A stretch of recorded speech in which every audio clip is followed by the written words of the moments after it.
situation dans mon établissement. 2 filles viennent de perdre connaissance. Les enfants ne font pas semblant. Il ne faut pas négliger les paroles du garçon qui prétend parler au nom des ancêtres. Les enfants protestent tout simplement contre la destruction de la forêt de Songo. Eh bien, si c'est cela que vous appelez de la manipulation, je suis d'accord, monsieur le conseiller.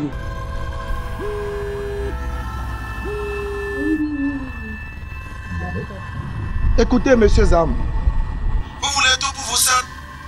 Nous allons vous montrer qu'on ne mélange pas la politique et les affaires. Nous allons vous rendre la vie impossible sur le parc.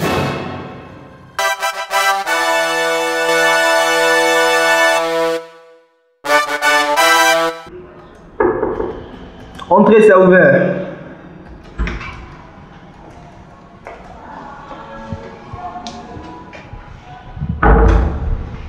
Bonjour, Madame Fallot. Bonjour, monsieur. Mademoiselle Fallot, s'il vous plaît. Asseyez-vous. Merci. Je suis heureux de faire votre connaissance. Moi aussi. Comme ça, nous serons dans la même barque. À mon avis, je ne connais rien à la politique. Je ne fais qu'obéir aux ordres de monsieur Zam. Vous savez, on obéit toujours à quelqu'un dans la vie. Et pour gagner, il faut y croire. Zam m'a beaucoup parlé de vous. Il vous apprécie beaucoup. Comme vous voulez. Vous n'avez pas l'air motivé.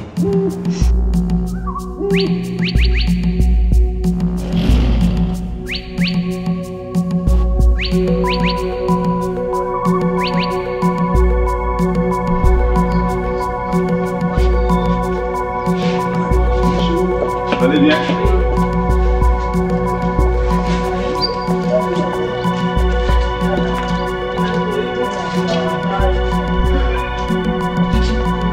Bonjour docteur. Oui, bonjour monsieur le maire. Vous allez bien? Ça va? Les enfants se portent bien? Vous avez bien dormi? Vous avez mangé? Le corps humain a besoin d'eau et de nourriture. Cela fait pratiquement 48 heures que vous n'avez rien absorbé. Ni nourriture, ni eau. Ce n'est pas bien. Vous mettez votre vie en danger. Ça, c'est clair. Les enfants, quel que soit ce que vous nous reprochez, quelle que soit la faute que nous avons commise, eh bien, pardonnez-nous. Redressez-vous. Prenez de l'eau. Ne serait-ce que de l'eau. Et quand la situation que vous dénoncez sera corrigée, demain sera meilleur. Il faudra que vous soyez là pour en jouer. Les enfants, levez-vous et mangez. Ne soyez pas extrémistes. Nous avons compris votre message. Je suis venue vous demander un service. Dites à monsieur Zam que je ne fais pas l'affaire. Il paraît que vous voulez positionner des femmes comme suppléantes. Vous devez avoir des femmes collègues, non? Des amies, des copines. Pourquoi moi? Trouvez-vous une autre suppléante? Vous savez, mais moi, je ne vous oblige à être rien du tout. C'est Zam qui vous a choisi et c'est lui qui vous a même imposé. Vous savez, monsieur Zam est mon patron. Si je ne lui obéis pas, je pourrais avoir des problèmes avec lui. Mais si vous le lui dites, il va vous croire. Je vais vous faire une proposition. On va sortir d'ici. Je vous invite à manger. Vous m'excusez beaucoup, mais j'ai eu une très longue journée. Je suis fatiguée et j'aimerais rentrer chez moi. Les enfants. Monsieur le maire, nous ne vous faisons pas confiance. Ah bon? Nous ne voulons pas parler avec vous.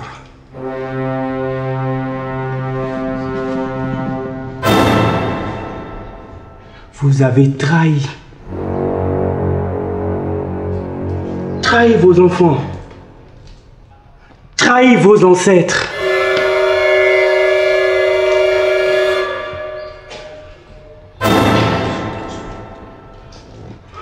Monsieur le maire, partez. Partez d'ici. Doucement. Doucement. Bon, monsieur le maire, je vous en prie. Monsieur le conseiller, je vous en prie, monsieur le conseiller, je vous en prie, partez d'ici.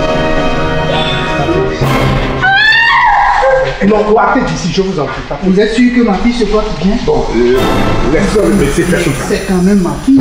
Laissons le médecin faire son travail.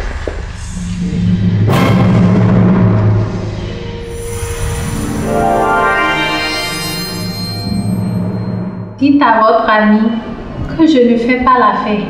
C'est tout ce que je vous demande. Si un jour je devrais être députée, j'ai encore le temps de faire des études, d'avoir de l'expérience, de me marier, de faire des enfants, de devenir une vraie femme.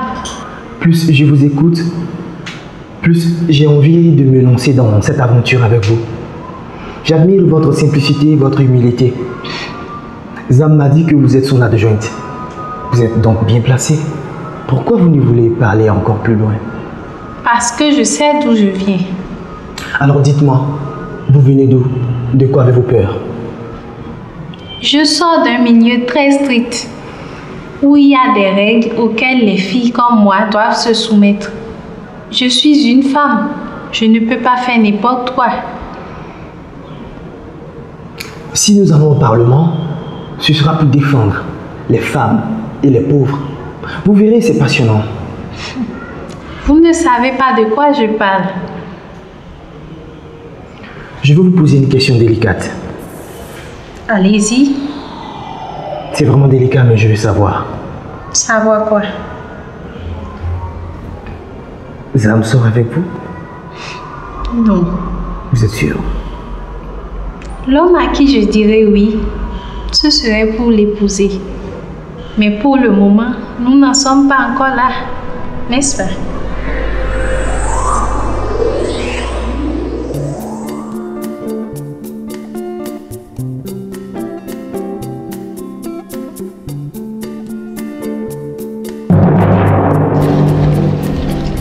Voici 25 000. 25 000. Voilà le flacon. Tu verseras le contenu sous le siège de cette voiture dont tu viendras me dire le numéro. Je veux d'abord savoir le contenu du flacon. Ce n'est pas important. Alors? Ta mission s'arrête dès que tu as versé le contenu. Cesse de poser des questions. Pourquoi je te donne 100 000 francs et tu te tais. 100 000.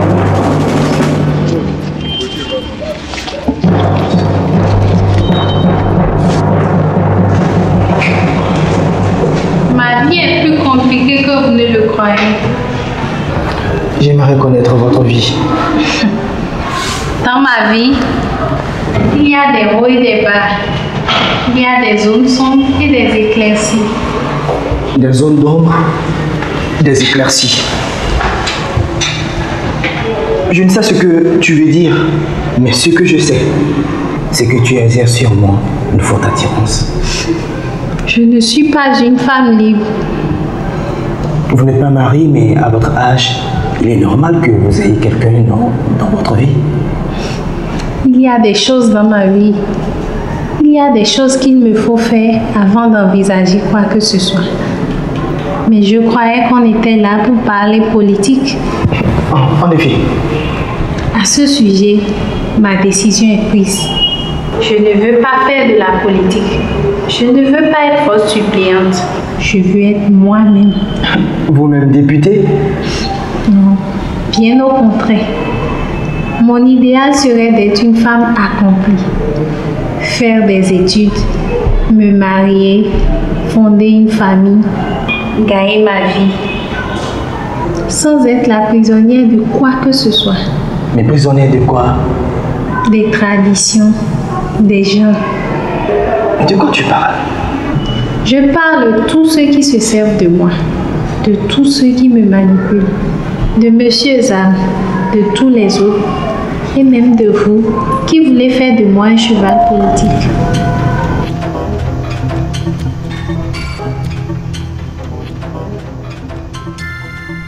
Bonjour, monsieur le maire. Ah, bonjour, madame la journaliste.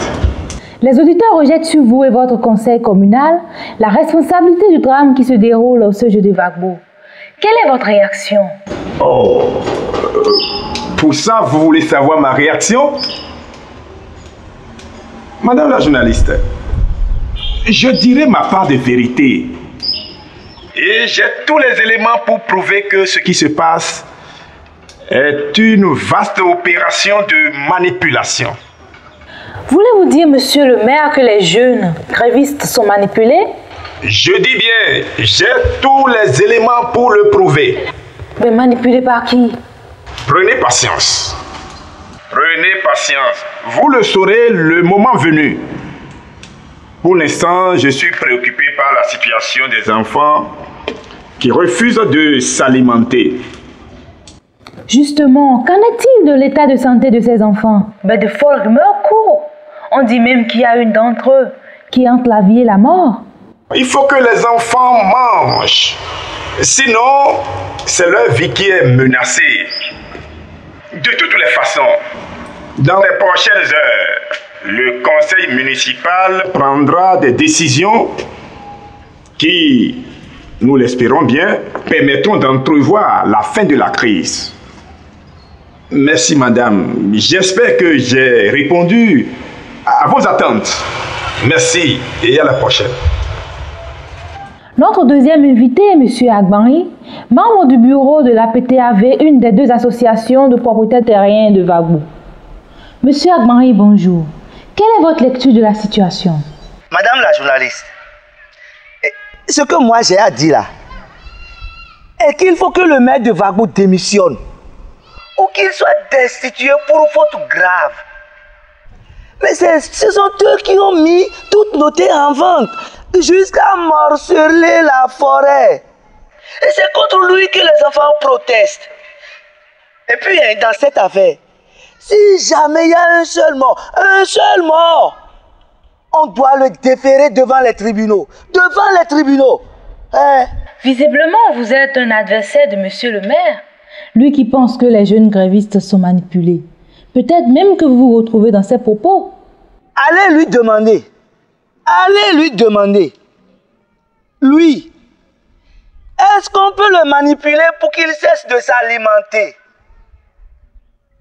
En tout cas, ces enfants sont à respecter. Respecter. Dire qu'ils sont manipulés, ça c'est cynique. Cynique. Et puis, le leader, le petit là, vous l'avez bien regardé? Vous l'avez bien regardé? Est-ce que quelqu'un peut manipuler celui-là?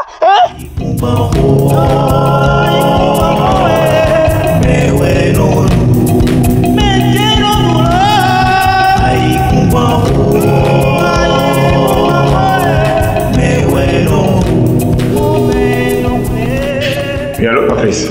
Félicitations, monsieur le maire. Merci, Patrice. Vous avez été formidable. Merci. Vous avez été serein. Et surtout, vous êtes resté au-dessus de la mêlée. Vous avez été clair.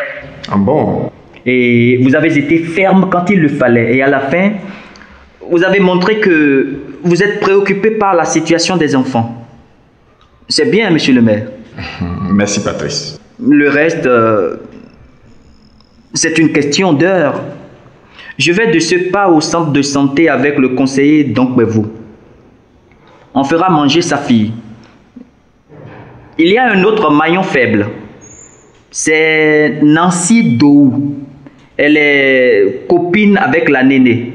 Ces deux-là, on les fera manger s'il plaît à Dieu. Il ne restera que le petit fou et son autre acolyte. Fais pour le mieux, Patrice. L'heure est grave.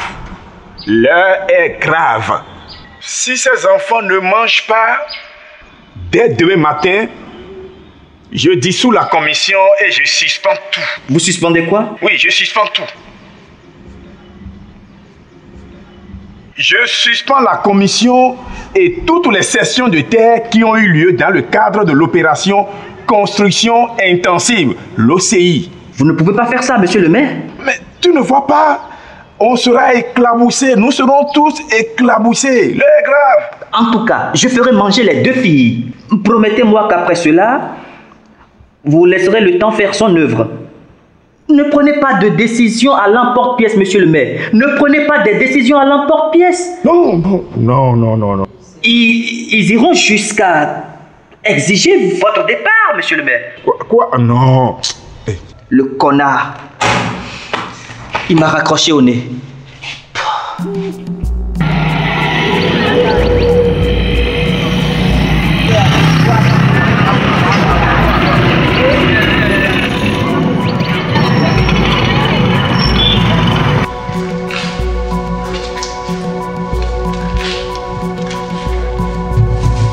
Ça va?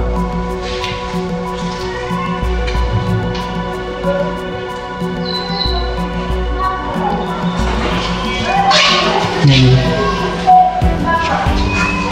tu ne vas pas mourir. Tu vivras. Tu vivras parce que tu es une fille bien. Nous avons besoin de toi. Tu ne vas pas faire ça, ma chérie. Tu ne vas pas nous quitter. Ta mère, ta soeur, ton frère et moi. Tu ne vas pas nous faire ça, ma chérie. Tu m'as promis, ma chérie, que tu mangeras ce matin. Tu me l'as promis, n'est-ce pas? Je vois les autres. Je vais les voir. Je vois Nancy. Ola et Segla.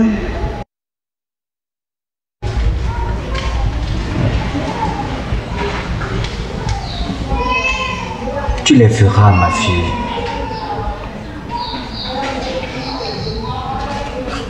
Tu les verras quand tu auras mangé. Fais ce que te dit ton père.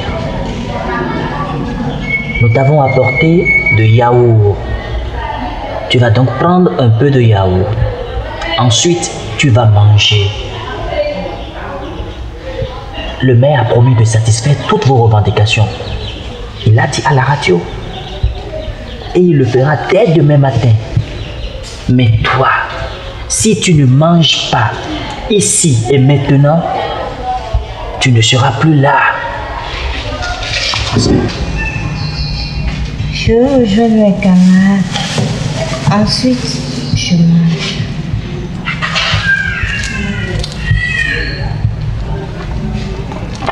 Prends un peu de yaourt, ma chérie. Juste un peu. Vas-y. Juste un peu, bébé. Vas-y. Je t'en prie, un peu de yaourt. Faites alors venir Nancy. Faites-la venir. Je veux parler avec Nancy.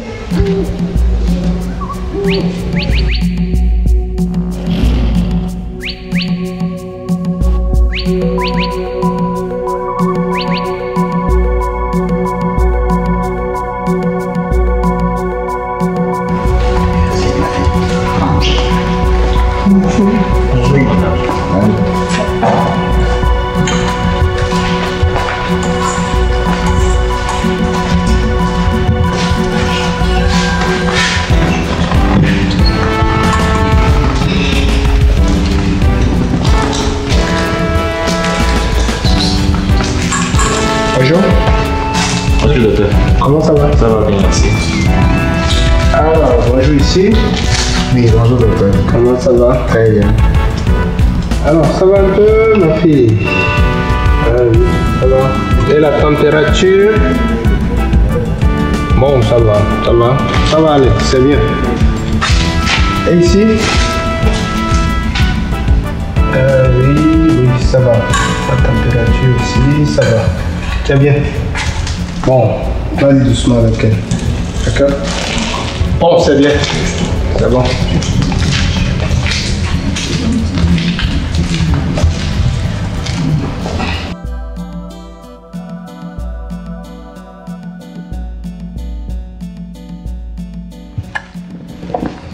monsieur le maire. Bonjour, chers collègues. Oui.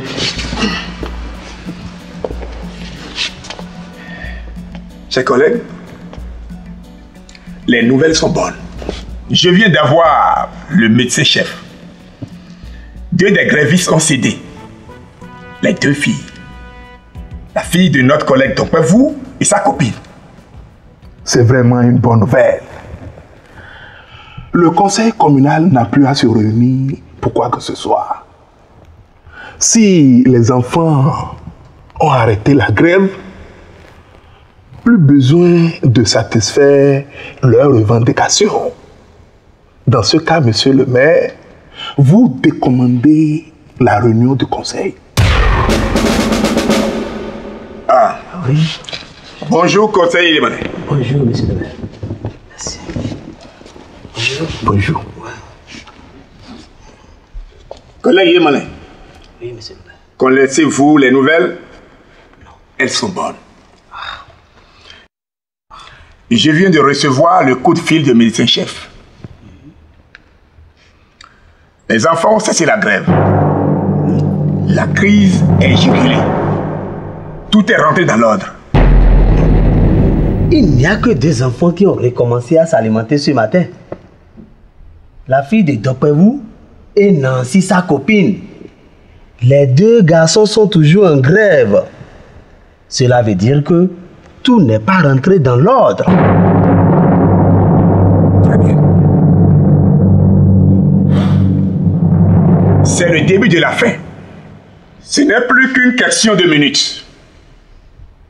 Les garçons, quand ils vont se sentir seuls, ils seront obligés de rentrer dans les rangs. Si le petit s'églace en tête, on va l'amener chez le psychiatre. Quant à son second, comme vous le dites, monsieur le maire, c'est une question de minutes. La réunion du conseil est prévue pour 15 heures. Il est 14 heures. Notre réunion doit se tenir comme prévu. Nous allons analyser la situation et nous allons tirer les conclusions qui s'imposent. Très bien. En attendant, je me rends au centre de santé. C'est là-bas que tout se passe. Je vais me rendre au chevet de ces enfants comme je le fais depuis que cette affaire a commencé. Et conseiller à Fopley, oui, suivez-moi. Et à 15 h donc pour le conseil.